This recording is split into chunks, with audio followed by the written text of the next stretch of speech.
1986 में शाबानो को 3 तलाक दिया उसका पति।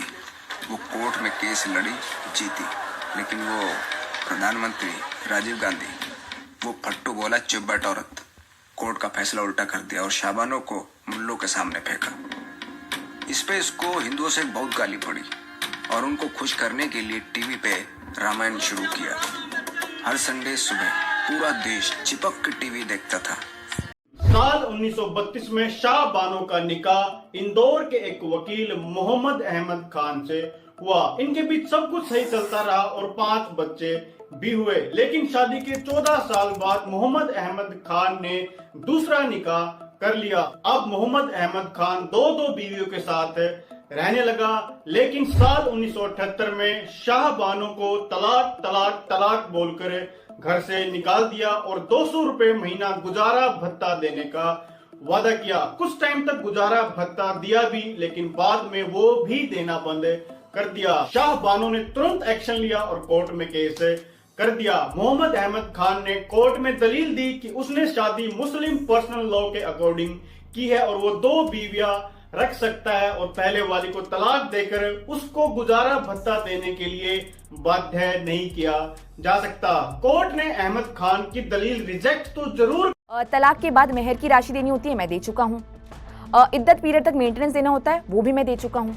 आपको मैं बता दूं, इद्दत पीरियड जो है तलाक के बाद या फिर एक महिला अगर विधवा हो जाती है तो उसके बाद का वो पीरियड होता है जिसमें महिला दूसरी शादी नहीं कर सकती। ये ऑर्डिनरली 3 मंथ्स का पीरियड होता है।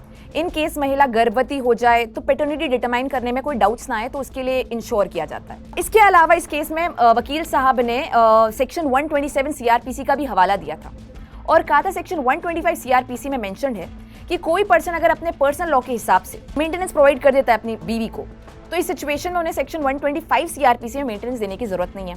तो मैं अपने पर्सनल लॉ के अकॉर्डिंग से मेंटेनेंस दे चुका हूँ। यहाँ पे जो मुस्लिम महिला हैं उन्हें मेंटेनेंस का अधिकार है। सेक्शन 125 हर वर्ग के इंसान पर, हर पर्सन पर इक्वली अप्लाई होता है। ये सिविल कोड नहीं है, ये क्रिमिनल कोड है और हर पर्सन पे अप्लाई होगा।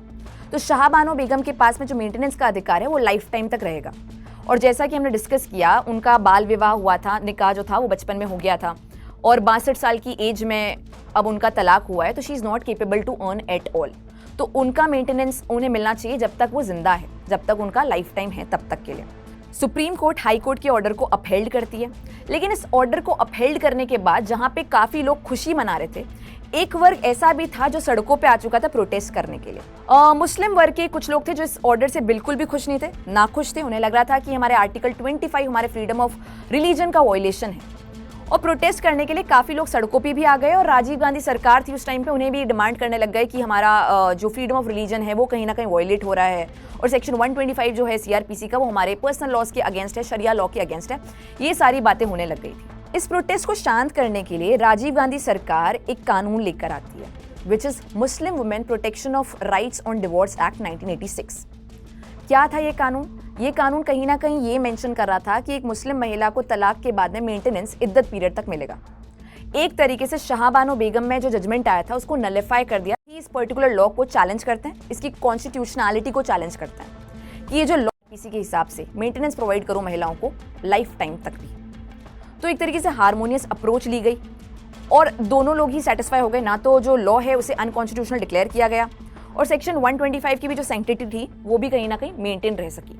तो अब जो हम ये पूरा ट्रांजैक्शन देखते हैं, शाह बानो बेगम का जजमेंट हम देखते हैं, राजीव गांधी सरकार பெண்ணுக்கு ஜீவனாம்சம் கொடுக்க வேண்டாம் என்று குரான்ல சொல்லியிருக்கான். ஏன்னா என் மனைவி இருக்கான்னு வச்சுக்கோங்க, அவ என் வேலைக்காரனோட தொடர்பு வச்சிருக்கா, நான் கண்ணால பார்த்துட்டேன், நான் வந்த உடனே அவளை டைவர்ஸ் பண்ணிடுறேன், நீங்க கோர்ட்டுக்கு போகணும், நாங்க போக வேண்டாம் சொல்லி 3 தடவை தலாக் தலாக்னு சொல்லி கௌரவமா அனுப்பிச்சு வச்சிருவேன். அவ்வளவுதான். அவளுக்கு அவ எங்களுக்கு கொடுத்த பணத்தை நாங்க அவளுக்கு கொடுத்த பணத்தை கொடுத்துருவோம். ரைட். அவளுக்கு என்னுடைய சொத்து மதிப்பிலிருந்து மாதம் 5000 ரூபாய் கொடுக்க வேண்டும். அதை பெற்றுக்கொண்டு என் வீட்டுக்கு எதிர்த்தாலேயே அவ என் வேலைக்காரனோட வாழ்வா. அதை பார்த்து பார்த்து நான் சாகணும். விபச்சாரத்துக்கு கொடுக்கின்ற ஊக்க போனஸ் அது கொடுக்க முடியாது என்று சுப்ரீம் கோர்ட்டின் தீர்ப்பை எதிர்த்து அடித்தோம். Justice for Nirbhaya, justice for கொல்கட்டாக்கள். பெண்ணுக்கு ஏதாவது ஒரு விஷயம் நடந்தா ஆண்கள் முன்னாடி வந்து ட்ரெண்ட் பண்றாங்க, ஆண்கள் முன்னாடி வந்து போராடுறாங்க. ஆனா ஒரு ஆணுக்கு இப்படி ஒரு விஷயம் நடந்திருக்கு, எத்தனை பேருக்கு இவரை பத்தி தெரியும்? To commit suicide. இதை பத்தி தெரியலன்னா நான் சொல்லிடுறேன். இவரோட மனைவிக்கும் பாத்தீங்கன்னா டிவோர்ஸ் ஆயிருக்கு. இவங்க மனைவி பல பொய்யான கேஸ்கள் போட்டிருக்காங்க, லட்சமா காசு வாங்கணுங்கிறதுக்காக. இது அந்த கோர்ட்டுக்குமே தெரியும்.